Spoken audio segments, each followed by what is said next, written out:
모든 영광을 하나님께, 모든 영광을 하나님께, 온 마음과 뜻 다해 주 사모합니다.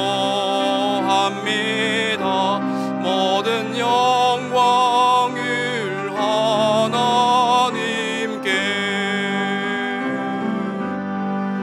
예수님 찬양 받으소서.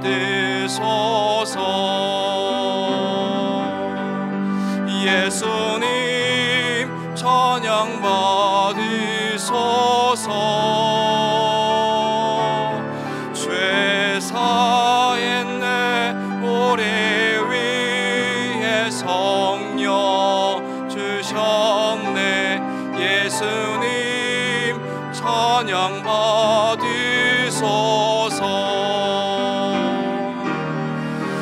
위로의 성령님이시여,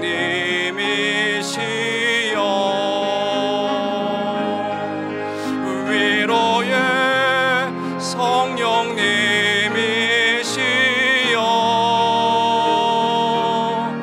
우리 안에 계셔서 늘 인도하셨네. 위로의 성령님이시여.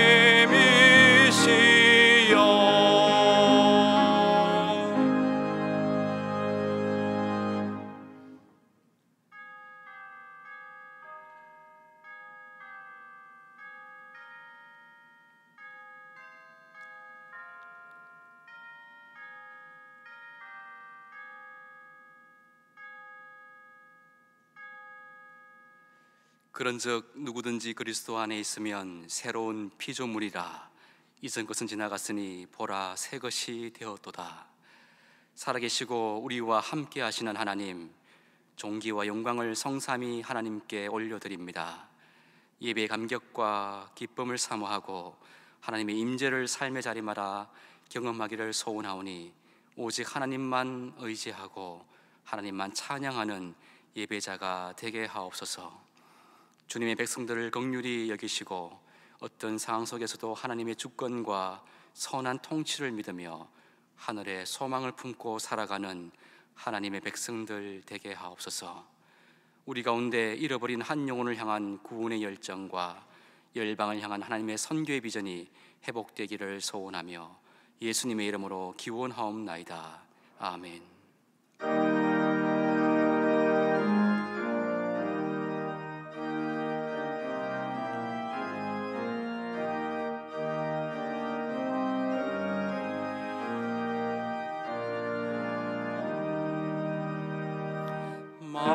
만유의 주체 존귀하신 예수, 사람이 되신 하나님, 나 사모하여 영원히 섬긴 내 영광 되신 주로다.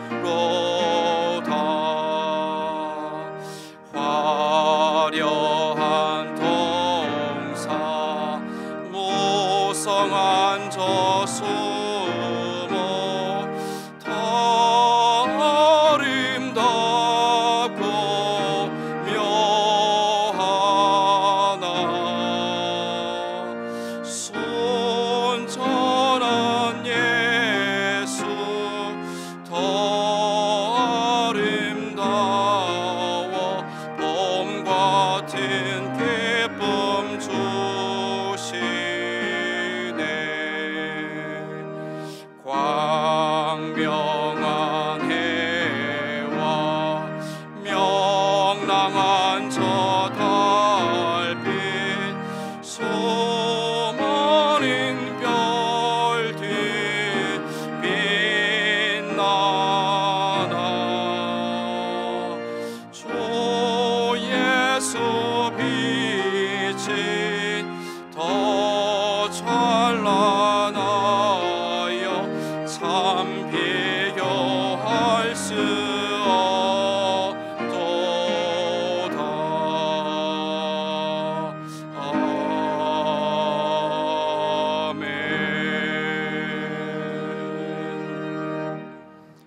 지난 한 주간 우리의 삶을 돌아보며 침묵으로 참회의 기도를 드리겠습니다.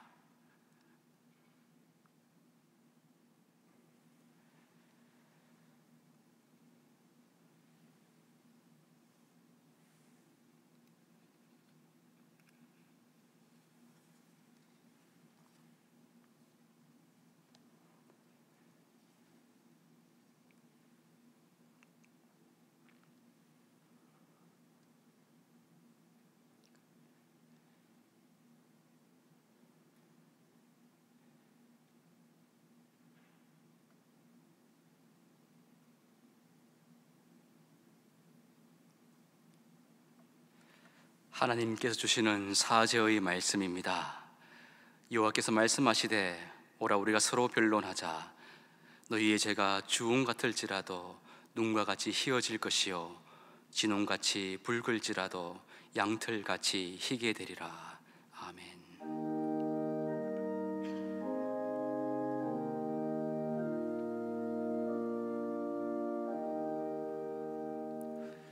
나는 전능하신 아버지 하나님 천지의 창조주를 믿습니다. 나는 그의 유일하신 아들 우리 주 예수 그리스도를 믿습니다. 그는 성령으로 잉태되어 동정녀 마리아에게서 나시고 본디오 빌라도에게 고난을 받아 십자가에 못 박혀 죽으시고 장사된 지 사흘 만에 죽은 자 가운데서 다시 살아나셨으며 하늘에 오르시어 전능하신 아버지 하나님 우편에 앉아 계시다가 거기로부터 살아있는 자와 죽은 자를 심판하러 오십니다. 나는 성령을 믿으며 거룩한 공교회와 성도의 교제와 죄를 용서받는 것과 몸의 부활과 영생을 믿습니다. 아멘.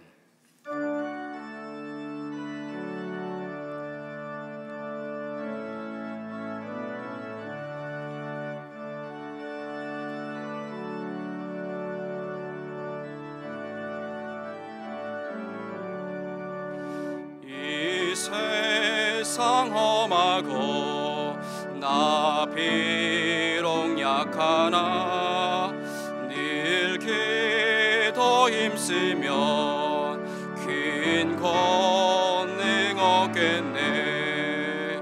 주의 은혜로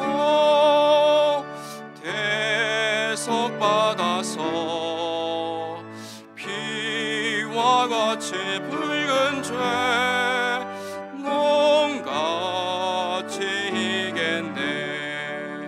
주님의 권능은 한없이 귀하니 돌 같은 내 마음 건너여 주소서.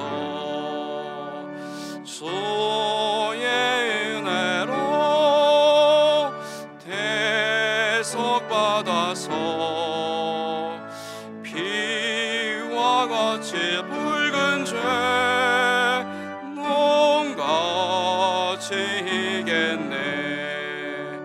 내 마음이 약하여 늘 넘어지오니 주 예수 힘주사 굳세게 하소서. 주의 은혜로 대속받아서 피와 같이 붉은 죄 농같이 희겠네. 죄사함 받은 후 새 사람 되어서 주 앞에 서는 날 늘 찬송하겠네. 주의 은혜로 대속받아서 피와 같이 붉은 죄 농같이 희겠네.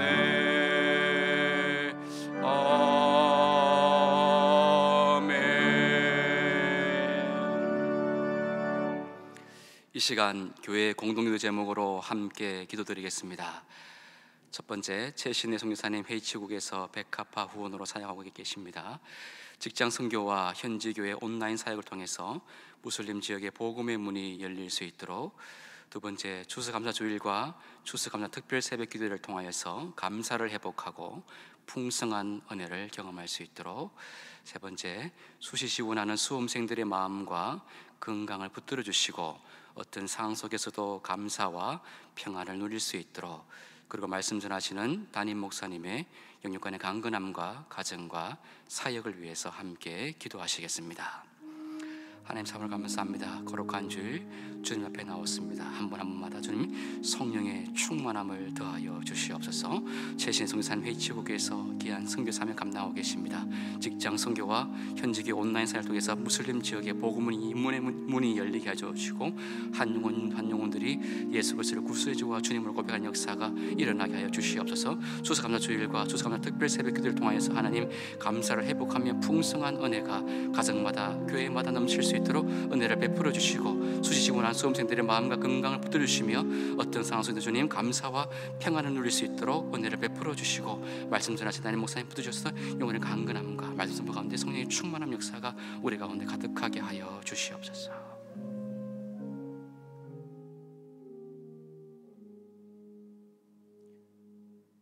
사랑과 자비의 하나님 아버지, 감사와 찬송과 영광과 존귀를 주께 올려드립니다. 우리의 예배를 흠양하여 주시고 영과 진리로 드리는 우리의 예배를 기뻐 받아 주옵소서. 지난 한 주간 어지럽고 혼란한 세상 가운데에서도 우리를 지켜주시고 인도하여 주신 크신 은혜 감사함을 드립니다. 사랑의 주님, 지난 한 주간의 삶을 돌아보며 우리의 죄를 회개하오니 용서하여 주옵소서. 자기의 소견대로 살고 하나님의 뜻대로 살지 못했습니다.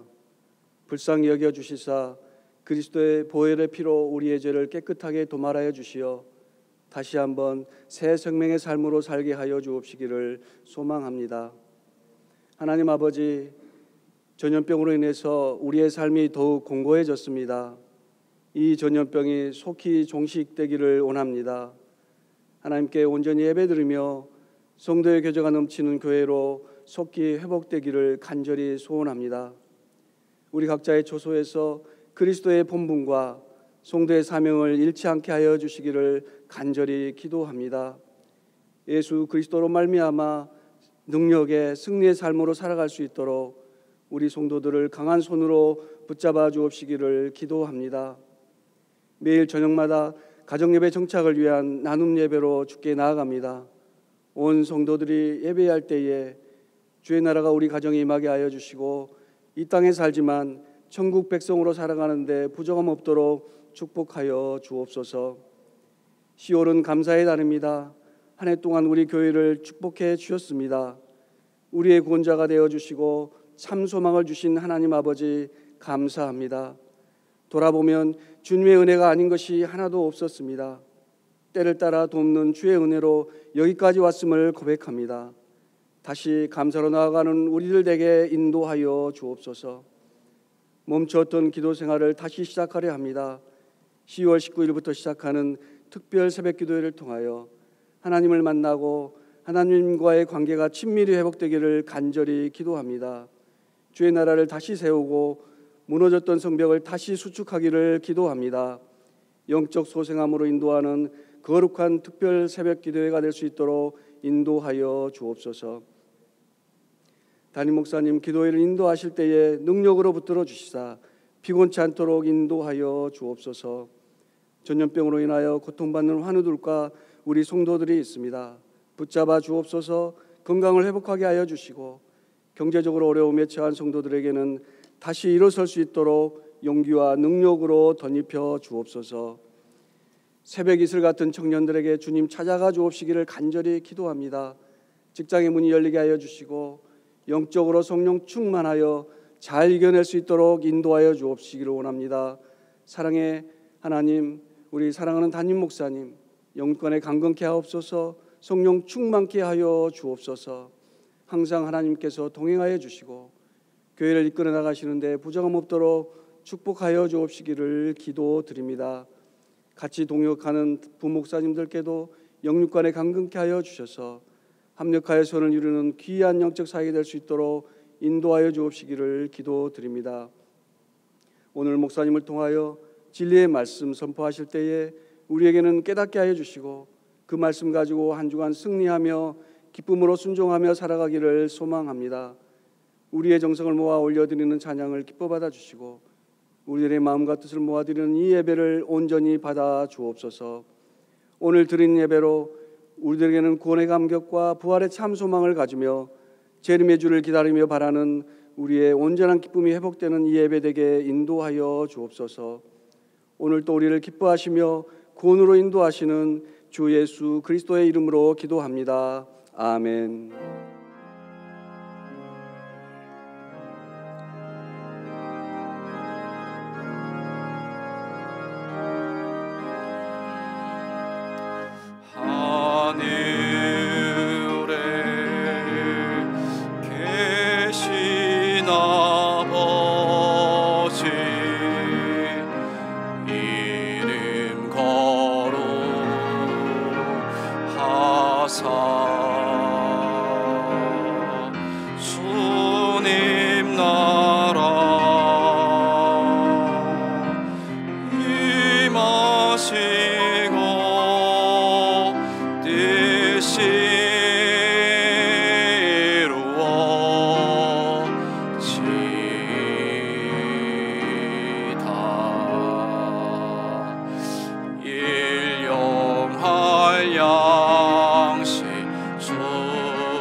마시고 악에서 구원하소서.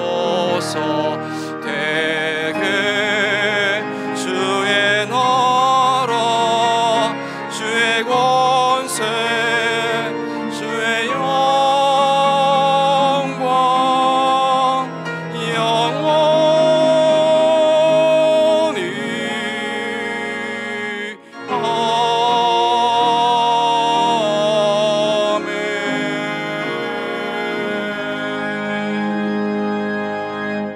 영원히 오늘도 저희들이 예배 드릴 수 있게 하여 주셔서 감사와 영광을 올려드립니다.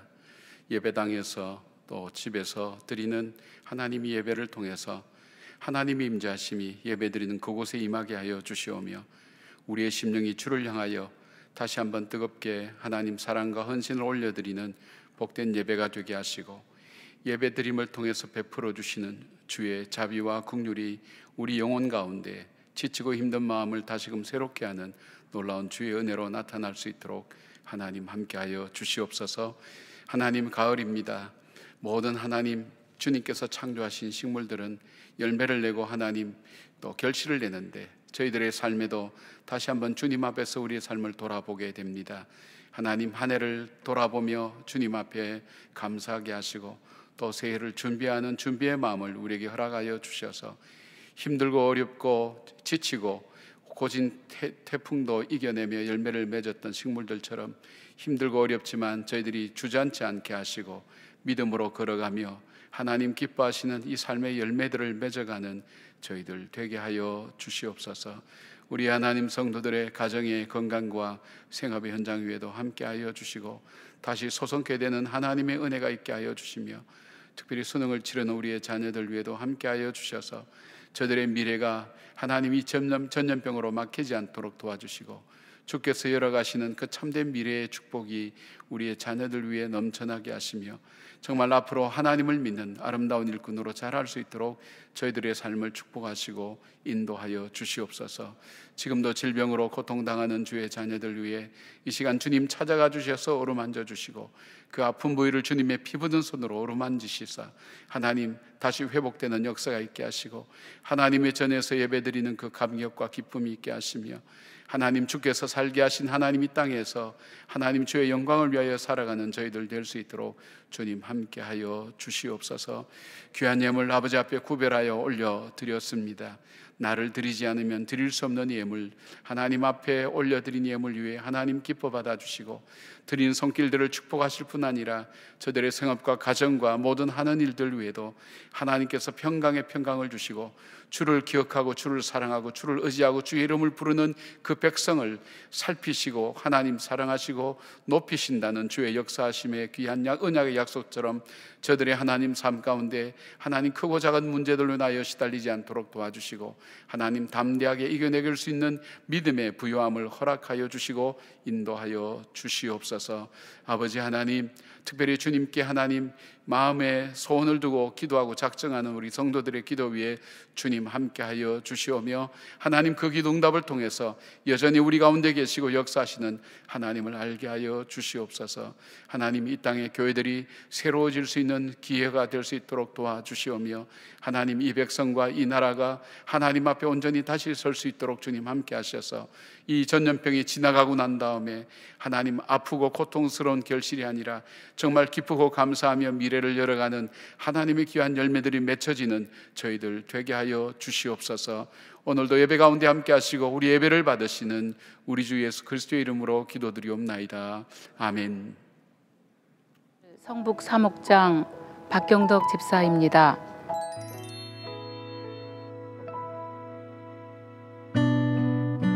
저에게 누군가 기도 제목을 물으면 저는 지체 없이 가정예배 드리기라고 대답합니다. 가정예배를 드리고 싶은 간절한 바람과는 달리 현실은 늘 나를 예배에 집중하지 못하게 하는 분주함과 핑계거리들로 가득했습니다. 그런데 희망으로 2020년 새해를 맞이하고 얼마지 않아 코로나19라는 전염병이 출몰했습니다. 우리들이 지금껏 살아온 삶의 방식까지 바꾸어 놓은 코로나로 가족들이 함께 집에서 보내야 하는 시간이 많아졌습니다.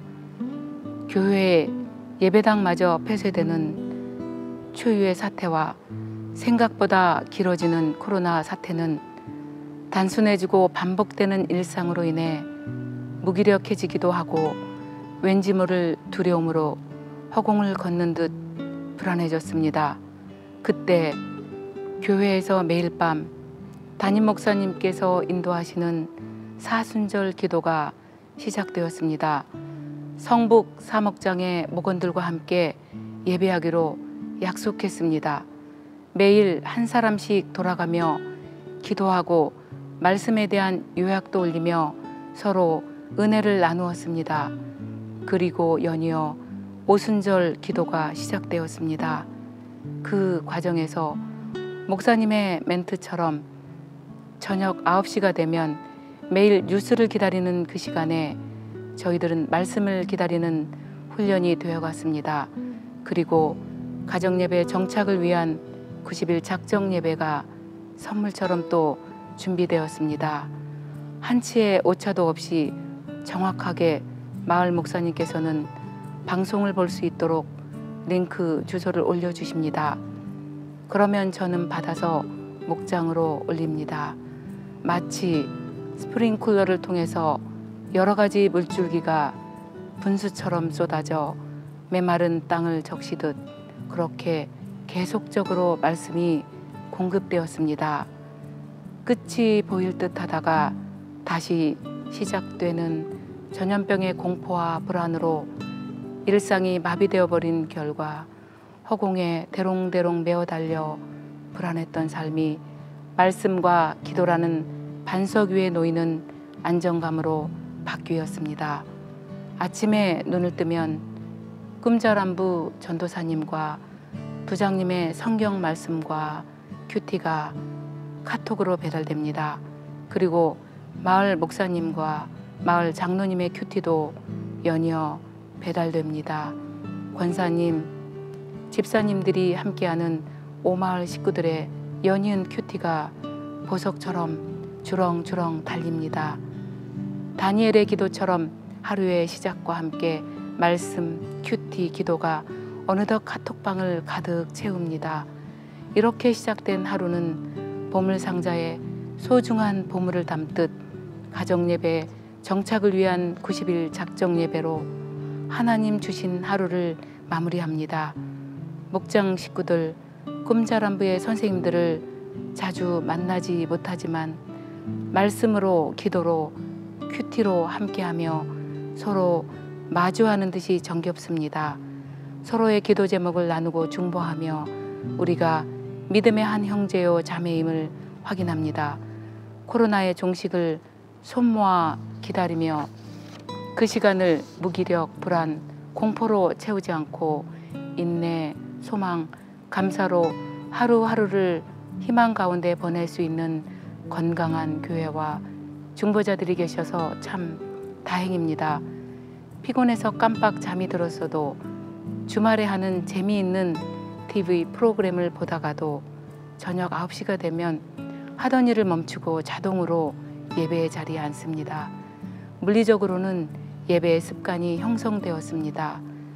습관의 옷을 부지런히 차려입고 쉼없이 반복하는 중에 나의 내면에서 뿌리 깊은 믿음이 자라났으면 좋겠습니다. 코로나는 침묵처럼 다가와 소소한 우리들의 일상을 단절시키고 조각내고 있습니다. 그 침묵과 단절로 메마르지 않도록 스프링클러의 물방울들이 말씀과 기도와 큐티라는 이름으로 세차게 쏟아집니다. 제가 예수 믿는 사람이라는 것이 기쁩니다. 그리고 울타리 같은 교회의 지체들로 인하여 든든합니다. 넉넉히 이겨나가게 도우시는 주님께 감사를 드립니다.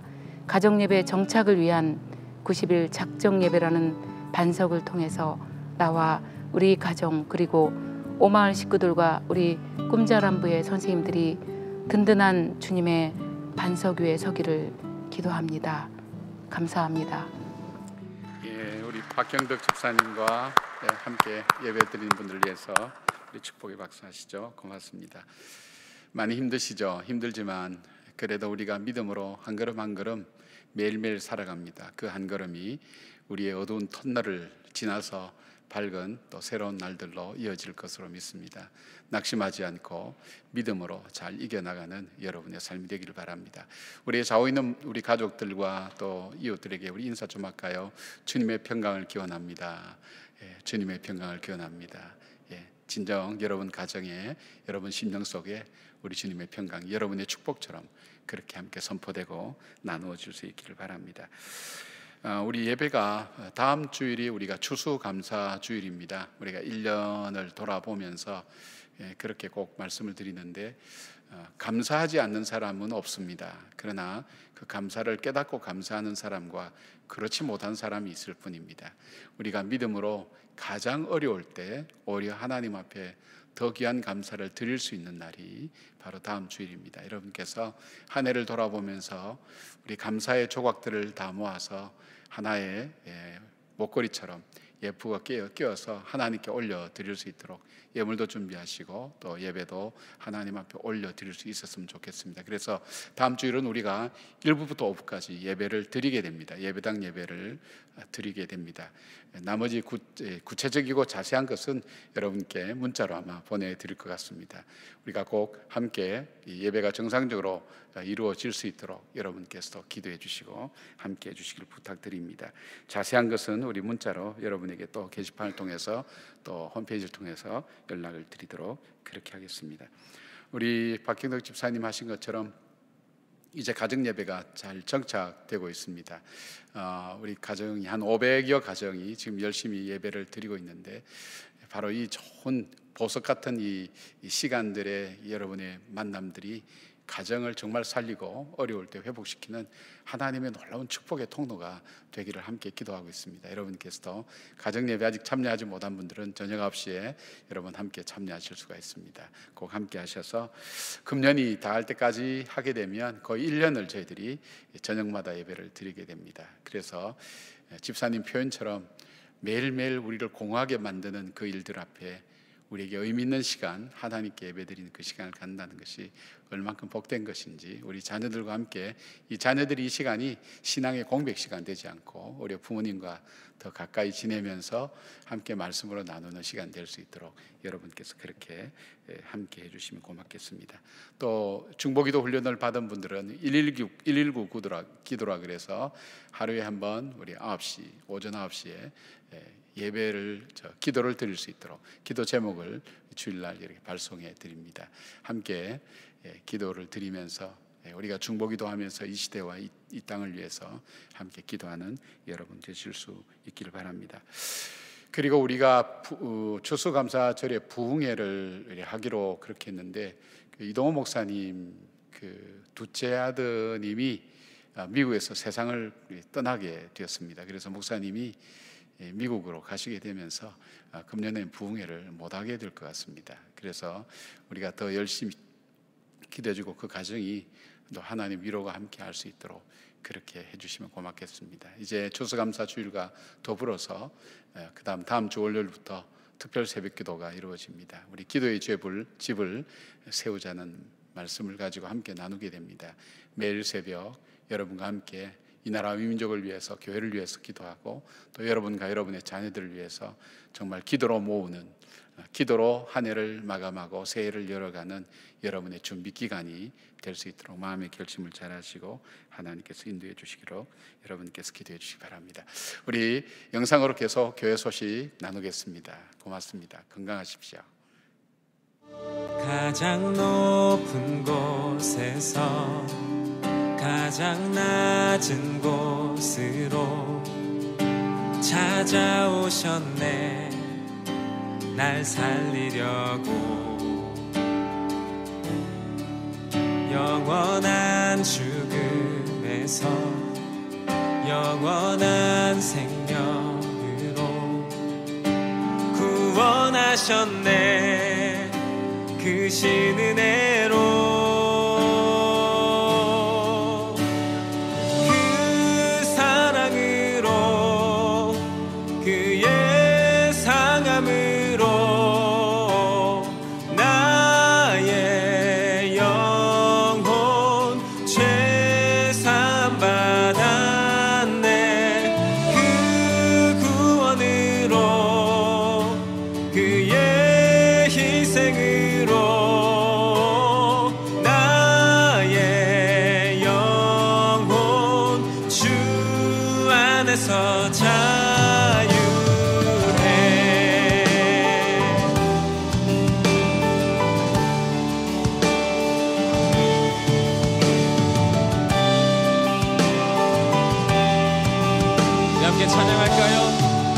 가장 높은 곳에서 가장 높은 곳에서 가장 낮은 곳으로 찾아오셨네.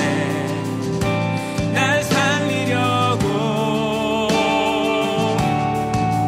영원한 죽음에서 영원한 생명으로 구원하셨네. 그 신은혜로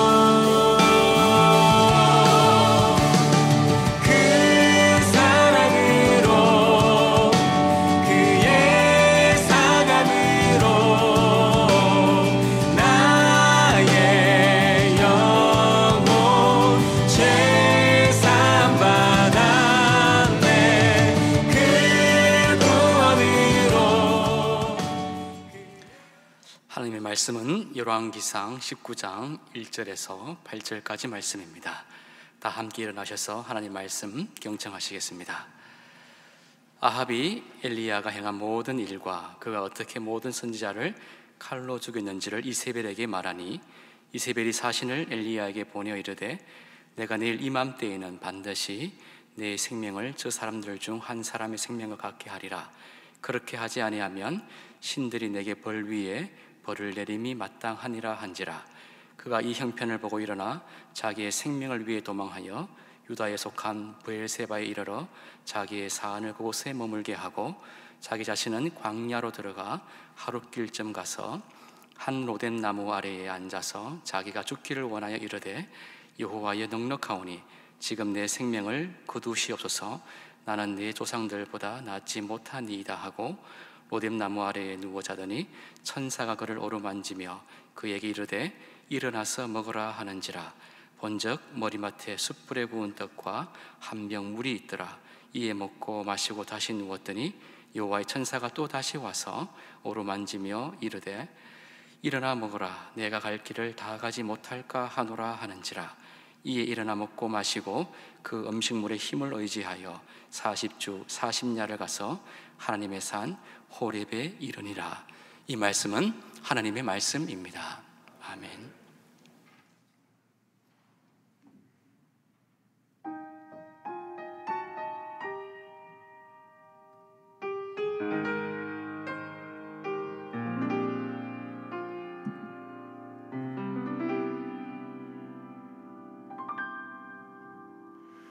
주 나에게 믿 내가 편안히 쉬네. 밤 깊고 비바람 몰아쳐도 아버지께서 날 지켜주시니 거기서 편안히 쉬리로다. 주 나에게 및 평안하라. 그 사랑 끊을 자니뇨. 주 나에게 및 내쉬는 영원히 거기서 살리. 주 나에게 및 나의 피난처 되니 거기서 쉬기를 원하노라. 세상이 나를 위로치 못하니 거기서 평화를 누리리라. 주 나에게 및 평안하다. 그 사랑 끊을 자니뇨.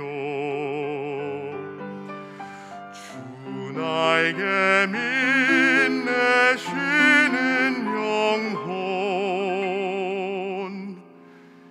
영원히 거기서 살리.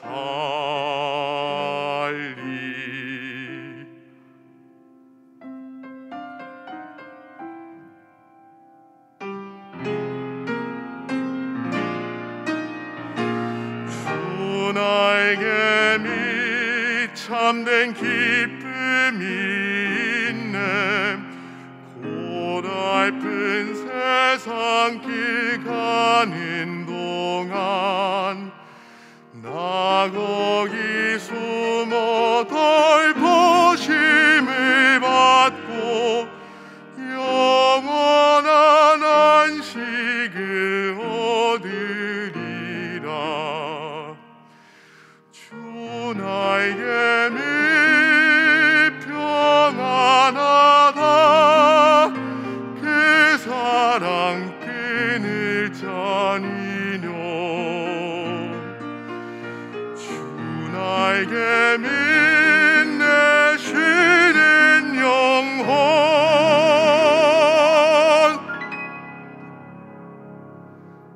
영원히 거기서 살리.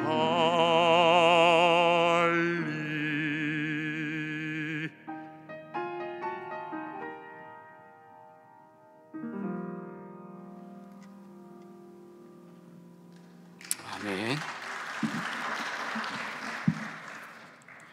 고맙습니다. 여러분은 지금 이유 없이 불안하거나 별일 아닌데도 화가 자주 나고 또 한번 화가 나면 이것이 가라앉는데 많은 시간이 걸리거나 하는 그런 증상들은 없는지요? 그리고 다른 사람의 비판이나 비난에 대한 내 자신이 과도하게 민감해져 있다거나 아니면 잠이 오지 않아서 고통스러워하거나 혹은 내가 할 수 있는 일은 아무것도 없다는 것 때문에 계속 잠만 자고 싶은 그런 마음들은 없는지 모르겠습니다. 코로나 전염병이 발생한 이후에 우리 사회는 새로운 용어들과 증상들이 많이 나타나게 됐죠. 그 대표적인 것이 코로나 블루라는 그런 말이 있습니다. 이것은 코로나19와 우울감, 우울증보다는 조금 이렇게 강도가 떨어지지만 우울감이 합쳐지면서 코로나 블루라는 그런 용어가 나타나게 되었습니다. 일상생활이 중단되고 좋아하는 활동도 하고 싶은 것도 하지 못하고 우리에게 경제적인 어려움과 건강에 대한 위협이 우리에게 찾아올 때, 이것이 우리에게 계속될 때 우리의 마음과 몸이 무너지기 쉽다는 것을 잘 보여주고 있습니다. 일반적으로 인간은 상실과 실패, 질병 혹은 좌절을 겪을 때에 이런 정서적이고 감정적인 어려움이 나타나기도 하고 이것이 심각해지면 정신적인 질환으로도 이어지게 됩니다. 이런 증상들이 그냥 한 부분만 나타나는 것이 아니라 우리 몸으로도 나타나고 마음으로도 나타나고 그리고 우리 영적으로 우리로 하여금 깊은 침체 가운데 빠지게 만드는 것을 보게 됩니다. 오늘 본문은 우리가 알던 그런 엘리야의 모습은 아닙니다. 엘리야는 단독으로 그 권세 있는 왕 앞에 나타나서 담대하게 하나님 말씀을 외치고 그리고 자신이 다른 선포가 있지 않는 한 비가 오지 않을 것이라는 그런 이야기를 왕 앞에 할 수 있었고 그리고 그가 또 갈멜산에서 그 당시에 막강한 세력을 가지고 있던 바알과 아세라 선지자 850명과 대결해서 당당하게 승리를 하고 그리고 그가 또 갈멜산 꼭대기에 올라가서 엎드려서 기도하며 3년 6개월 동안 오지 않던 그 비를 내리던 그런 당당하고 용기 있고 멋있는 그런 엘리야의 모습은 아닙니다. 오늘 엘리야는 먼 길 광야로 도망가서 그는 로뎀나무 아래에서 하나님 앞에 죽기를 구하는 정말 바닥을 헤매고 있는 것을 우리는 오늘 본문에서 보게 됩니다. 어떻게 한순간에 이렇게 사람이 변할 수 있을까? 이렇게 달라질 수 있을까? 그러나 그런 의문에도 불구하고 그것이 어쩌면 오늘을 살아가는 저와 여러분의 모습은 아닌지 모르겠습니다. 한없이 무기력해지고 내가 할 수 있는 것이 무엇인가 하는 것을 나도 모르게 포기하면서 살아가게 되고 그리고 더 이상 내가 어떻게 살아야 될지 알지 못하는 바로 그런 마음들을 갖고 우리가 살아가고 있다면 오늘 하나님께서 이 엘리야를 어떻게 회복시키시는가 하는 것을 우리가 살펴보면서 하나님의 회복하심의 축복이 오늘 이 말씀을 나누고 듣는 여러분에게 함께하기를 축복합니다. 어떻게 하면 하나님께서 이 엘리야를 회복시켰을까요? 첫 번째로 하나님은 엘리야의 지친 육체를 어루만지셨습니다. 5절 말씀 보면 로뎀나무 아래에 누워 자더니 천사가 그를 어루만지며 그에게 일어나서 먹으라 하는지라. 여기 어루만지다는 이 히브리어 원어가 노게아르라고 하는 그 단어인데 이 단어는 원형 나가의 분사형으로 되어 있습니다. 이 단어가 의미하는 것은 지속적으로 엘리야를 계속 어루만지고 있는 그런 의미도 되지만 몸에 이렇게 접촉을 함으로써 그 사람을 일깨우는 그런 면에서 이 단어가 사용하고 있습니다. 그런데 오늘 이 단어의 원래 의미를 보면 그 사람의 몸을 만지는 것뿐 아니라 그 몸을 통해서 회복을 위한 그 사람이 다시 일어서기 위한 계속적인 일깨움을 말씀하고 있습니다. 그리고 그 몸에 일어날 수 있는 힘을 부여해 주는 그 능력의 터치를 그렇게 의미하고 있습니다. 하나님은 무엇보다도 엘리야가 그 몸이 얼마나 많이 지쳐 있는가 하는 것을 잘 알고 계셨습니다. 야고보의 표현대로 엘리야가 우리와 성정이 같은 사람이라면 계속 이어지는 긴장과 위기는 그로 하여금 육신을 쇠약하게 만들 수밖에 없다는 것을 알게 됩니다. 그는 절대 권력을 가진 아방에서 비가 오지 않겠다는 하나님의 심판의 말씀을 선포하고 3년 동안이나 광야 생활을 비롯한 은둔 생활을 하였습니다. 그리고 숫자적으로 절대적인 열세인 바알과 아세라 850명과 싸워서 승리하기도 했고 또 갈멜산 꼭대기에 올라가서 7번씩이나 간절히 기도하고 아합이 마차로 가는 그 길을 그는 달려서 먼저 갈 정도로 육신이 쇠약해질 대로 그는 최선을 다해서 달려왔던 것이 됩니다. 게다가 이세벨의 협박을 받고 도망쳐서 혼자 광야로 들어가서 로뎀나무 아래에 지금 지쳐서 쓰러져 있는 모습을 봅니다. 육체적으로 탈진을 한 것과 마찬가지입니다. 헬라의 격언 가운데 활을 늘 구부린 채로 놔두면 결국 풀어지고 말 것이라는 말이 있습니다. 긴장과 피로 가운데 달려온 엘리야는 이미 육체적으로 많이 상해했습니다. 하나님께서는 엘리야의 육체가 연약해짐을 알고 계셨습니다. 그래서 그 육체가 회복될 수 있도록 하나님께서 준비하신 것이 있습니다. 그것이 구운 떡과 물 한 병을 준비하고 그리고 그것을 먹도록 하나님께서 엘리야에게 일깨워 주는 것을 보게 됩니다. 그리고 그에게 단잠을 허락하시면서 회복의 시간을 허락해 주신 것을 보게 됩니다. 하나님은 우리 영혼만 관심을 갖고 있는 것이 아닙니다. 우리 몸도 하나님께서 창조하셨고 우리 몸의 건강이 영혼의 건강과 동일하게 중요시하고 있다는 것을 성경은 자주 말씀하고 있습니다. 데살로니가전서 5장 23절 보니까 평강의 하나님이 친히 너희로 온전히 거룩하게 하시고 또 너희 온 영과 혼과 몸이 우리 예수 그리스도 강림하실 때에 흠없이 보존되기를 원하노라 말씀하셨습니다. 바로 여기에 하나님께서 말씀하시는 전 인격 속에 우리의 몸이 동일한 비중으로 포함되어 있는 것을 보게 됩니다. 저는 신앙생활을 하면서 몸의 소중함을 잘 알지를 못했습니다.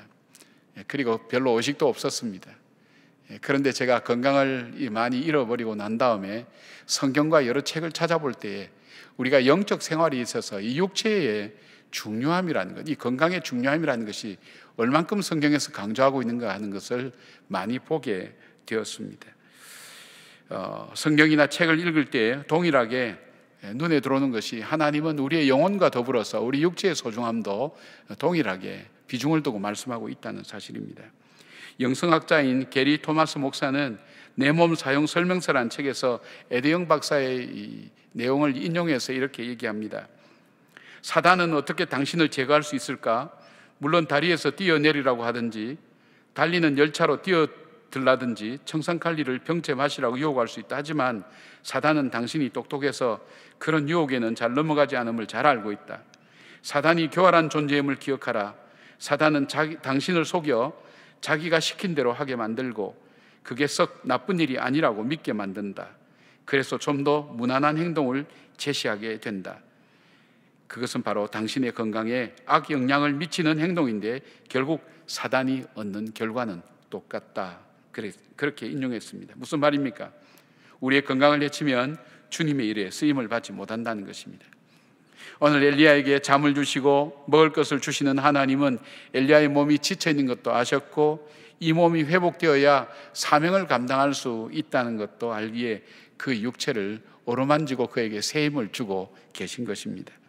사람들은 오래 살려고 젊어 보이려고 매력 있게 보이려고 건강한 몸을 누리지만 우리는 하나님의 부르심에 합당하게 쓰임받기 위해서 준비되는 삶을 위해서 건강하셔야 됩니다. 기억하십시다. 하나님께서는 우리 건강에도 동일한 관심과 마음을 갖고 계시며 우리의 건강을 위한 좋은 습관들을 가지고 건강에 관심을 갖고 그리고 잘 준비하여서 하나님께서 부르실 때 건강하게 쓰여질 수 있도록 관심을 갖고 우리 건강을 살피고 계신다는 것을 여러분 꼭 기억하시길 바랍니다. 그리고 우리를 치유하시고 회복하시기를 하나님 원하십니다. 엘리야를 어루만지셔서 회복시켰던 그 어루만지심이 바로 오늘 우리의 지친 우리의 몸 위에 하나님께서 같이 성령으로 터치하여 주셔서 우리가 힘들고 지친 우리 육신이 다시 새 힘을 얻고 새 힘을 얻을 뿐 아니라 우리에게 회복된 이 몸을 통해서 건강을 잘 관리하고 가꾸어 나가며 하나님께서 우리를 부르실 때 그 건강함으로 죄를 짓는 기회로 삼는 것이 아니라 그 건강함으로 주 앞에 더 가까이 나가며 주님께서 맡겨주신 일을 잘 감당하는 사명을 우리가 주님 앞에 준비하셔야 됩니다. 하나님은 우리의 육체의 건강에도 관심을 갖고 지금 여러분의 건강과 몸의 습관을 위해서 하나님 관심 갖고 살피시고 회복되기를 원하신다는 것을 기억하시면서 하나님의 이 어루만지심이 지금 아픔으로 고통 중에 있는 우리의 성도들과 지쳐있고 또 피곤하며 무기력해진 여러분 마음속에 다시 공급되어서 새로운 건강함으로 주 앞에 부름받고 주님이 원하신 일에 아름답게 쓰임받는 여러분들 되기를 바랍니다. 두 번째로 하나님께서는 엘리야의 깨어진 마음을 어루만지셨습니다. 우리 마음은 유리판과 같다고 심리학에서 얘기하고 있죠. 그래서 한 부분이 충격을 받으면 그 부분만 상하는 것이 아니라 마음판 전체에 금이 가면서 온 마음이 상하게 됩니다. 마음판이 심하게 깨어지면 사람은 삶의 의미를 잃어버립니다. 그리고 삶의 목표와 그리고 의욕을 상실하게 됩니다. 그래서 삶의 방향을 찾지 못하고 방황하게 되는 것입니다. 살아갈 의욕을 잃어버리게 되는 거죠. 4절 말씀은 엘리야의 마음이 얼마나 많이 상해있고 깨어져 있는가 하는 것을 잘 보여주고 있습니다. 자기 자신은 광야로 들어가 하룻길쯤 가서 한 로뎀나무 아래에 앉아서 자기가 죽기를 원하여 이르되 여호와여 넉넉하오니 지금 내 생명을 거두시옵소서.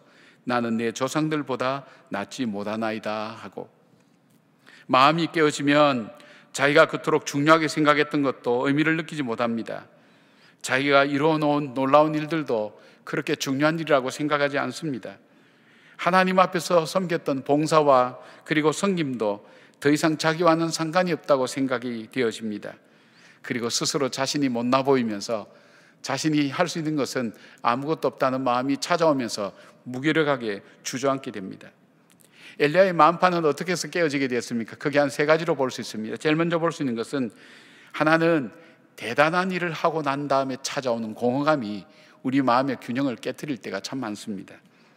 나라가 시작된 지 58년이 되고 7명의 왕이 지나갔는데도 불구하고 아무도 하나님을 섬기지 않고 우상을 섬기는 그 거센 흐름 속에서 그것을 거슬러 올라가서 그 가운데서 바로 하나님의 살아계심을 선포하고 바알과 아세라 선지자 850명을 죽이고 그리고 그 백성들의 마음을 돌이키게 했던 그 엘리야, 그리고 갈멜산 꼭대기에 올라가서 아무도 할 수 없었던 이 메마른 땅에 기도를 통해서 이 대지를 적시는 단비를 내리게 했던 엘리야, 얼마나 크고 놀라운 일을 했습니까? 그러나 크고 놀라운 그 일 다음에 오는 그 공허감을 견딜 수가 없었던 것을 보게 됩니다. 그래서 사람들은 이야기합니다. 우리에게 어려운 일보다도 우리에게 성공되는 일, 우리의 소원이 성취되고 우리가 잘 될 때 훨씬 더 조심하고 우리가 주의해야 될 이유는 우리의 마음판이 깨어지기가 쉽기 때문입니다. 또 하나는 엘리야의 기대와 실망이었습니다. 자신이 하늘에서 불이 내려와서 제단을 태우고 백성들이 엘리야의 명령에 따라 바알과 아세라를 선지자들을 다 죽일 정도로 변화가 되었고, 또 하늘에서 비를 내렸기 때문에 이스라엘 사람들은 마음이 돌아서서 자기 편에 서 있을 줄 알았습니다. 그리고 우상을 다 부수고 하나님의 사람으로 그 백성들이 살아갈 줄 알았습니다. 그러나 이세벨이 그를 죽이겠다고 선포를 해도 아무도 자기 편에 서서 도와주는 사람이 없었습니다. 엘리야의 편에 서서 막아주거나 나서주는 사람이 없었다는 것입니다. 그렇게 큰 일을 하고도 백성들이 변화되지 않는다는 사실, 그리고 그 백성들에게 기대했던 그런 마음들을 하나도 찾아볼 수 없이 그 어려움은 고스란히 자기 혼자 겪어야 된다는 그 외로움과 두려움이 그의 마음판을 깨트리게 되었습니다. 마지막으로 마음판이 깨어진 것은 연약해진 육체에서 오는 것일 수 있습니다. 우리가 건강할 때는 어떤 일을 만나도 잘 이겨나가고 낙심하거나 절망하지 않지만, 육체가 약해질 때는 자신감도 없어지고 조금만 심각해지면 마음이 우울해지는 것입니다. 엘리야는 이 모든 것이 겹치면서 마음이 깨어지고 무너지게 된 것입니다. 그런데 하나님께서 오셔서 이 엘리야의 마음을 어루만지시는 겁니다. 그러면서 참된 위로와 힘은 하나님께로부터 오는 것임을 깨닫게 하셨습니다. 연약한 육신으로는 사명을 감당할 수 없다는 것도 알게 하셨습니다.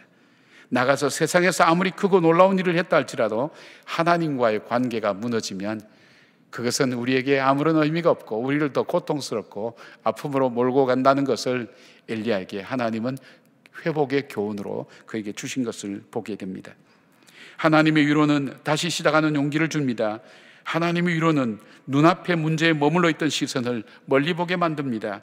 그리고 현실 속에서 어떻게 살아야 할지 지혜와 믿음을 주며 지금 여기에 있는 나의 삶을 포기하지 않고 다시 일어서는 용기와 힘을 바로 하나님의 어루만지심이 우리에게 회복으로 주어진 것을 보게 됩니다. 우리가 잘 아는 대통령을 지냈던, 남아공의 대통령을 지냈던 넬슨 만델라라는 분을 잘 아실 겁니다. 그분은 40대에 감옥에 가서 70대에 석방이 되셨습니다. 무려 27년간을 감옥에 있으면서 그는 75이라는 고령의 나이에 대통령이 되었습니다. 오랜 감옥 생활을 하고 나서 어떻게 건강을 유지할 수 있었냐는 한 기자의 질문에 그의 회고록을 보면 이렇게 되어 있습니다. 나는 감옥에서 하나님께 늘 감사했습니다. 하늘을 보고 감사하고 땅을 보고 감사하고 물을 마시며 감사하고 음식을 먹으며 감사하고 강제 노동을 할 때도 감사하고 늘 감사했기 때문에 나는 건강을 유지할 수 있었습니다. 그가 그 마음, 감사하는 마음이 있었기 때문에 그 건강을 유지하기 위해서 좁은 감방에서 운동을 하고 잇몸 일으키기 하고 그리고 거기에서 달리기도 하고 하면서 그의 건강을 잃지 않도록 최선을 다할 수 있었던 것은 지금 이 모든 순간순간이 때로는 힘들고 고통스러운 이 순간이랄지라도 하나님이 내게 주신 하나님의 선물이라고 그는 그렇게 믿고 그는 감사함으로 그 어려운 시간들을 오랜 시간 이겨낼 수가 있었습니다. 그리고 또 하나 그가 이겨낼 수 있었던 또 하나의 이유가 있다면 그는 어떤 상황 속에서도 무너지지 않고 견고하게 설 수 있었던 이유는 바로 자신이 반드시 해야 될 일이 있다는 그 확신과 비전이었습니다. 내가 아무리 이곳에서 절망 가운데 살고 있지만 하나님께서 나에게 분명히 해야 될 일을 남겨두셨다는 그 확신이 그로 하여금 자신의 삶을 포기하지 않게 만들었다는 것입니다. 오늘 사랑하는 여러분, 이 엘리야는 찢어지고 상해버린 마음에 하나님께서 계속 찾아오셨습니다. 그리고 하나님이 아무도 모르는 이 광야 로뎀나무 아래에 있는 엘리야를 알고 계신다는 것을 알려주셨습니다. 누가 내가 여기서 죽어가는 것을 알고 있을까? 누가 내 마음이 이렇게 무너지는 것을 알 수 있을까? 나는 이 세상에 혼자밖에 없구나. 그리고 여기서 혼자 쓸쓸히 죽어가는구나. 더 이상 나는 일어날 기력이 없다는 것, 하나님은 보고 계시고 알고 계시고 그리고 찾아오셔서 엘리야를 어루만지시면서 그의 마음을 회복시켜 주셨습니다. 누군가가 알아준다고 할 때, 누군가가 함께 있다고 할 때 우리의 마음은 어루만짐을 받기 시작합니다. 그리고 하나님은 모세가 부름을 받았던 하나님의 거룩한 산 호렙으로 가라고 말씀하십니다. 엘리야를 향한 하나님의 기대와 엘리야가 해야 될 일이 있다는 것을 하나님께서 말씀해 주시면서 그에게 하나님의 소망을 불어넣습니다. 여러분, 우리의 마음이 회복될 때 나타나는 현상이 뭡니까? 바로 감사의 마음입니다. 바로 이 어려운 순간에도, 힘든 순간에도 하나님께서 나를 사랑하시고 놓지 않으시고 붙드시고 있다는 그 사실이 얼마나 감사한지 모릅니다. 그래서 작은 일 앞에, 힘든 일 앞에서도 감사가 우리 속에 회복되는 것을 봅니다. 그리고 또 하나 우리에게 회복되는 것이 있다면, 문제만 갇혀있던 우리의 시선이 다양한 문제를 보게 되고 다양한 현상을 보게 되고 그리고 무엇보다도 나 자신의 현재의 위치를 보는 지혜가 생겨나게 됩니다. 그리고 또 하나 있다면, 눈앞에 문제만 봤던 그의 시선이 눈을 들어서 저 멀리까지 볼 수 있는 그런 마음이 회복된다는 것을 보게 됩니다. 이것이 바로 만델라에게 주신 회복의 마음이었습니다. 엘리야에게 주신 위로였습니다. 이 마음은 어떤 절망적인 상황 가운데서도 다시 일어서게 만드는 감사와 용기를 우리에게 주게 됩니다. 하나님은 우리를 아십니다. 우리의 안고 서는 것을 아신다 그랬습니다. 우리가 바다 끝 속에 있어도 깊은 데 있어도 하나님은 알고 계신다고 그랬습니다. 하나님은 내가 어떤 상황 속에 있는지, 어떤 마음을 갖고 있는지, 어떤 형편인지 하나님 알고 계십니다. 그리고 그 하나님은 바로 가치없는 나를 찾아오시고 나를 어루만지고 나와 함께 하신다는 것입니다. 그리고 우리에게 말씀합니다. 먹으라고, 그리고 힘을 내라고, 그리고 어루만지시면서 우리에게 다시 일어서서 하나님께서 우리에게 맡겨주신 분명한 사명이 있다는 것을 우리에게 일깨워 주십니다. 하나님께서 지친 여러분의 마음을 어루만져 주셔서 이 현실과 문제에 매여있던 우리의 눈이 다시 눈을 떠서 하나님께서 우리를 향해 예비되신 우리가 해야 될 일을 바라보는 눈들이 열려지고, 우리 마음속에 지치고 절망됐던 마음속에 하나님께서 주시는 함께함과 어루만지심이 역사를 우리가 경험하게 되면서 바로 우리가 이 마음을 극복하고 일어서서 하나님께서 내게 주실 그 미래를 향해서 오늘 보석 같은 우리의 믿음을 다시 다져나가는 그런 여러분들을 되길 바랍니다. 하나님께서 여러분 마음을 어루만지고 계신다는 것을 기억하시고 주님 앞에 우리의 마음을 내어놓고 주님의 인도하심을 구하는 믿음의 걸음이 되기를 바랍니다. 세 번째로, 하나님은 엘리야의 병든 영혼을 어루만지셨습니다. 지금까지 엘리야의 행동은 무엇이었습니까? 엘리야의 행동은 한 가지 원칙이 있었습니다. 그것은 뭐냐면 하나님의 말씀을 따라했고 하나님 말씀에 순종했던 것이 엘리야의 원칙이었습니다. 그가 아방 앞에 혼자 설 때에도 여호와의 말씀을 따라서 했습니다. 그가 숨으라고 할 때에도, 그는 광야라는 곳에 숨을 때에도, 그 다음에 이세벨의 고향이었던 시돈이라는 곳에 과부의 집에 숨으라고 할 때도 그대로 그는 그 말씀을 따라 순종했습니다. 그 아방 앞에 나타나서 다시 말씀하라고 그럴 때도 그때도 그는 순종했습니다. 갈멜산에서도 어디에서든지 그는 순종하는 것이 자기 삶의 원칙이었습니다. 엘리야의 삶은 불가능한 가운데 있었지만 그가 하나님 말씀을 순종하면서 살아오면서 여기까지 오게 된 것입니다. 그러나 지금 이 상황에서 엘리야는 하나님 말씀을 듣지 않았습니다. 자기 마음과 환경을 따라 선택하며 움직였습니다. 3절 말씀 보니까 이렇게 되어 있습니다. 그가 이 형편을 보고 일어나 자기의 생명을 위해 도망하여 유다에 속한 브엘세바에 이르러 자기의 사원을 그곳에 머물게 하고, 엘리야가 보았던 것이 뭡니까? 이거 원문대로 번역하면 그리고 그는 보았다, 그리고 그가 일어났다, 그리고 그가 떠났다라는 그렇게 번역할 수가 있습니다. 그가 무엇을 보았습니까? 자기와 함께 하시는 하나님, 자기에게 말씀하시고 자기를 인도하시는 그런 하나님을 본 것이 아니라 그가 환경을 바라보고 이세벨과 이세벨의 유업을 바라보고 유업의 말을 들었습니다. 우리가 왜 이 가정 예배를 꼭 드려야 된다고 말씀을 드리는가 하면, 매일매일 말씀 가운데 있는가 하면, 우리는 끊임없이 뉴스를 통해서 힘든 이야기만 듣습니다. 여러분 가만히 한번 멈춰서서 뉴스를 보면서 나도 모르게 뉴스를 틀고 바라보면 전부 다 코로나 문제, 어려운 문제, 갈등을 일으키는 문제들, 그 문제들 속에서 계속 듣게 되면 우리는 지치게 됩니다. 그러나 이 가운데서 우리가 하나님 말씀을 듣고 그 말씀의 눈으로 이 현실을 바라보게 될 때 그 현실들이 우리를 함몰시키지 않습니다.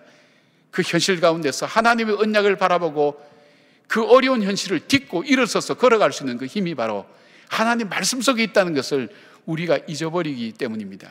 그런데 우리가 만약 이 환경과 그 환경 앞에 무기력한 나 자신을 바라보게 되면 우리는 그 앞에서 주저앉게 되어 있습니다. 어느 누구 어떤 장사들도 이겨낼 수가 없습니다. 그 마음이 무너지게 되면, 그 생각이 무너지게 되면, 그가 무엇을 바라보느냐, 무엇을 듣느냐에 따라서 그 인생은 달라지게 됩니다. 우리가 작은 우리에게 기분 나쁜 얘기만 들어도 우리의 행동에 변화가 오고 우리 표정에 변화가 오고 우리 상황에 변화가 오는데, 끊임없이 지속적으로 고정적으로 저녁 9시 뉴스에 우리가 귀를 기울이고 들으면 수없이 일어나는, 이 기자들 만나서 얘기를 들어보면 좋은 뉴스는 사람들이 보지 않는다 그래요. 자극적이고 악한 것. 그렇게 해서 기자들 간에 그런 원칙이 있다 그래요. 사람들의 이 관심과 시청률을 올릴 수 있는 이 뉴스를 만들어야 된다는 거예요. 여러분, 그 자극적인 것이, 그 어려운 것이 내 귀에 들어오고 내 눈에 들어올 때에 누가 건강하게 세상을 바라보며 이 세상을 밝고 아름답게 살아갈 수 있습니까?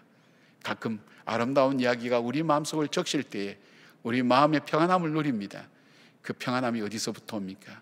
바로 하나님 말씀에서부터 오는 것입니다. 그리고 엘리야는 지금까지 이 하나님의 영광을 위해서 살았습니다. 근데 오늘 본문은 자기 생명을 위해서 살았다고 되어 있습니다. 우리의 생명 중요합니다. 그러나 엘리야가 그가 하나님의 능력을 덧입고 살아갈 수 있었던 것은 자기 생명보다도 하나님의 영광을 위해서 살았기 때문에 하나님 능력을 덧입을 수가 있었습니다. 자기 생명을 위해서 살 때 엘리야는 그는 도망할 수밖에 없었고 두려움으로 가득 찰 수밖에 없었고, 그리고 그는 사명을 감당할 수가 없었고 사명을 잃어버릴 수밖에 없었습니다. 하나님께서 엘리야에게 하나님 말씀을 통해서 그가 바라봐야 될 것과 가야 될 것과 해야 될 것을 말씀해 주시면서 그의 병든 영혼을 회복시켜 주십니다. 그래서 하나님 말씀을 다시 바라보게 만듭니다. 하나님 말씀을 다시 따라가게 만듭니다. 그리고 말씀해 주시는 능력과 은혜를 공급받도록 만드십니다. 그래서 그 병든 영혼을 회복시켜 주신 것입니다.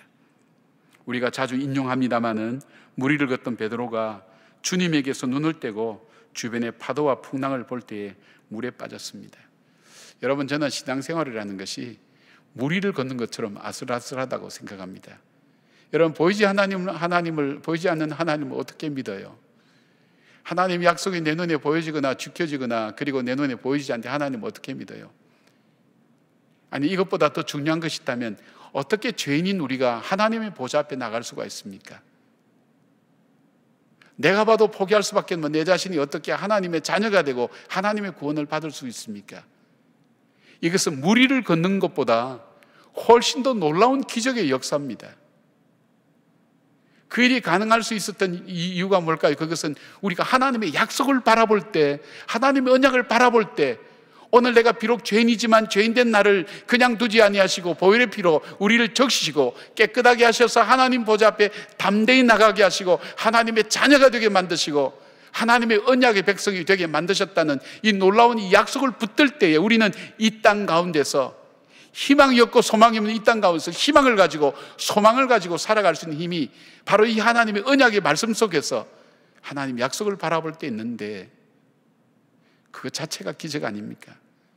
그러나 그 약속에서 눈이 떨어져서 우리의 현실을 바라볼 때 두려움과 불안의 물결은 우리를 둘러싸고 만다는 것입니다. 내가 왜 이러지? 내가 왜 이리 힘들지? 어렵지? 왜 이리 움직이기 싫지? 활동하기 싫지? 하는 이 모든 것들의 원인 속에는 우리에게서 어느새 말씀의 집중력이 떨어져 있다는 것을 여러분이 한번 점검해 보시기를 바랍니다. 오늘 하나님께서 우리에게 지친 우리에게 주시는 말씀이 있습니다. 7절 말씀 보니까 여호와의 천사가 또 다시 와서 어루만지며 이르되 일어나 먹으라, 내가 갈 길을 다 가지 못할까 하노라 하는지라. 오늘 하나님께서 오늘 저와 여러분에게 또 찾아오셔서 일어나 나를 보아라, 내가 너에게 약속한 언약을 보아라. 하나님은 그 언약을 지키기 위해서 자기 아들을 죽이시기까지 그 언약을 소중히 여기시고 그 언약을 지키셨습니다. 그 언약 가운데 바로 우리의 구원이 있습니다. 그 약속을 붙들고 그 약속을 다시 바라보고 그 약속의 말씀을 다시 들으라. 거기에서 너가 가야 될 길을 갈 수가 있노라고 말씀하시는 주의 음성을 우리가 다시 듣기를 바랍니다. 뿐만 아닙니다. 이사야 40장 1절 보니까 이 말씀이 있습니다. 너희의 하나님이 이르시되 너희는 위로하라, 내 백성을 위로하라. 우리만의 문제가 아니라 지쳐있고 힘들어있는 이 땅의 사람들을 위로하라는 것입니다. 이 사람들이 왜 이리 분노 가운데 있습니까? 왜 어려운 가운데 있습니까? 위로받을 데가 없기 때문입니다. 소망이 보이지 않기 때문입니다. 우리가 가진 이 소망, 우리가 가진 이 복음의 기쁨을 우리가 나누어 줄 수 있도록 하나님 오늘 우리에게 말씀합니다. 무엇을 통해서요? 우리가 하나님 말씀을 바라보면서. 여러분, 지금 조금씩 쉬고 편안해지면 나중에 우리의 영이 죽게 되면 일어날 수가 없습니다. 우리의 영이 죽게 되면 사명을 잃어버립니다. 그리고 우리의 마음판이 무너지면서 결국은 파멸로 갈 수밖에 없는 것이 우리 인생의 모습입니다. 죄로 인해서 중독되고, 그리고 나태함과 게으름이 우리의 삶에 달라붙기 시작하고, 그리고 세상을 창조적으로 믿음으로 살아가는 하나님께서 나를 부르신 그 부름을 따라 사는 것보다 환경과 내 자신의 욕심과 욕망을 따라 살아가는 일들이 주어지면서 우린 육신의 빚을 지고 육신에 따라 살다가 육신대로 썩어질 것밖에 없는 것을 구하는 연약한 인생이 된다는 것을 여러분이 꼭 기억하시길 바랍니다. 많은 사람이 부르고 좋아하는 노래가 있습니다. You raise me up. 당신은 나를 일으키네. 이 노래 가사가 이렇습니다. 내 영혼이 힘들고 지칠 때, 괴로움이 밀려와 내 마음을 무겁게 할 때, 당신이 내 옆에 와 앉으실 때까지 나는 여기서 고요히 당신을 기다립니다. 당신이 나를 일으켜 주시기에 나는 산에 우뚝 서 있을 수 있고, 당신이 나를 일으켜 주시기에 나는 폭풍의 바다도 건널 수 있습니다. 당신이 나를 떠받쳐 줄 때에 나는 강인합니다. 당신은 나를 일으켜 세우셔서 나보다 더 큰 내가 되게 하십니다. 하나님의 말씀입니다.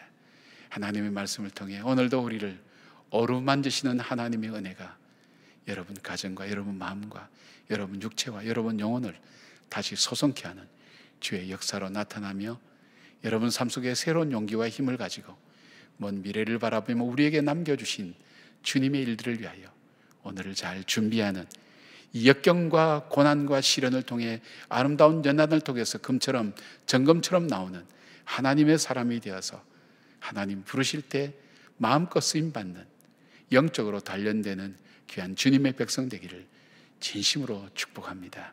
아멘. 기도하겠습니다. 아버지 하나님, 우리를 어루만지시는 주님을 다시 고백합니다. 주여, 우리 스스로 할 수 없사오니 우리에게 찾아오셔서 로뎀나무 아래에는 엘리야를 일으켜 세워주신 것처럼 우리 심령을 다시 회복시켜 주시고 이 땅의 교회를 다시 회복시켜 주시며 이 땅의 믿음의 사람들을 다시 회복시켜 주시고 기도가 다시 살아나게 하시고 찬송이 다시 회복되게 하시며 새 소망의 발걸음이 계속되는 하나님 귀한 이 땅이 되게 하여 주시옵소서. 바로 이 예배를 드리는 우리의 심령을 새롭게 하시사 하나님의 사람으로 살아가는 용기와 결단과 미래를 바라보는 비전과 꿈을 허락하여 주시옵소서. 예수님의 이름으로 기도드리옵나이다. 아멘. 함께 일어나셔서 결단의 찬송 415장 찬송하시겠습니다.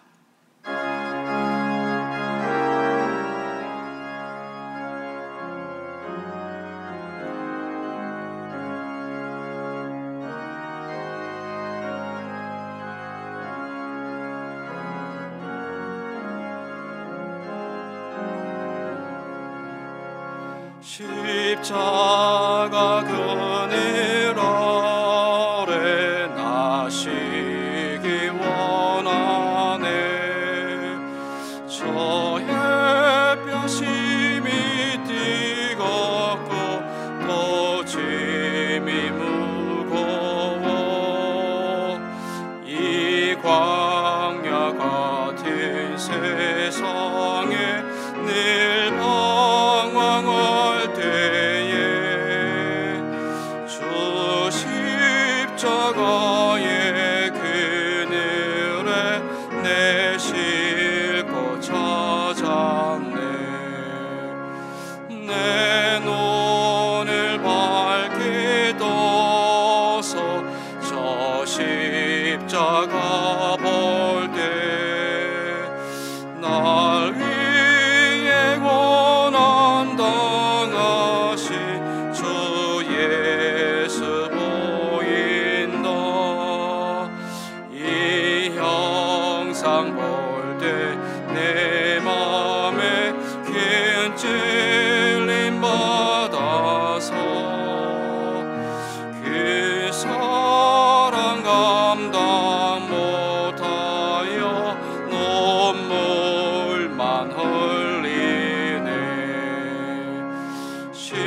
십자가 그늘에서 나 길이 살겠네. 나 사모하는 광채는 주 얼굴뿐이라. 이 세상 나를 버려도 나 두려움 없네. 내 한량 없는 영광은 십자가 뿐이라.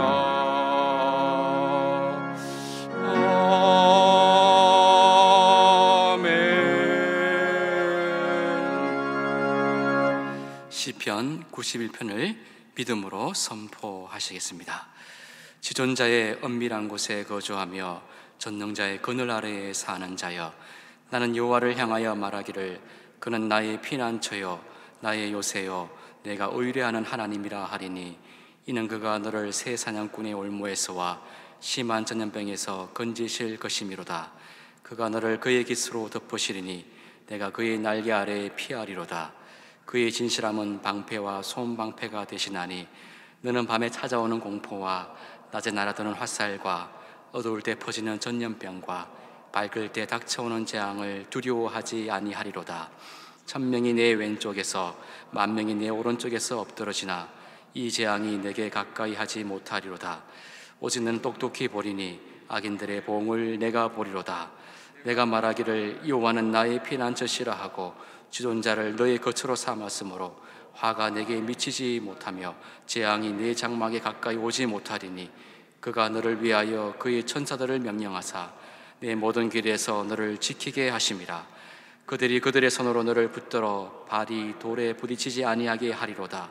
내가 사자와 독사를 밟으며 젊은 사자와 뱀을 발로 누르리로다.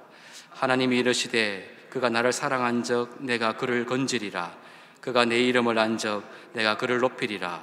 그가 내게 간구하리니 내가 그에게 응답하리라. 그들이 환난 당할 때에 내가 그와 함께하여 그를 건지고 영화롭게 하리라. 내가 그를 장수하게 함으로 그를 만족하게 하며 나의 구원을 그에게 보이리라 하시도다. 아멘.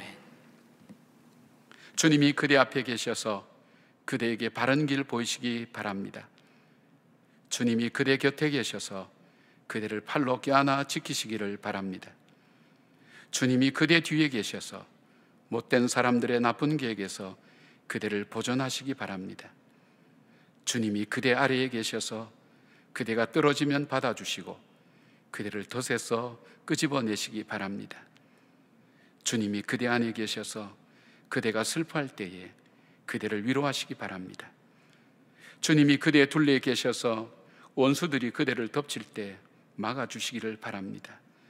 주님이 그대 위에 계셔서 그대에게 복 주시기 바랍니다. 이처럼 그대에게 은혜로우신 하나님이 복 주시기 바랍니다. 이제는 우리 주 예수 그리스도의 은혜와 우리 하나님 아버지의 사랑과 성령님의 동행하여 주심이 오늘도 우리의 삶을 어루만지고 계시는 그 주님의 믿음으로 응답하며 일어나 주께서 우리를 부르시는 부름의 삶으로 걸어가기로 다짐하는 예배를 드린 한 분 한 분들 머리 위에 우리 교회와 이 땅의 교회들 위에 이 나라와 이 민족 위에 지금부터 영까지 함께 하시기를 간절히 축원하옵나이다. 아멘.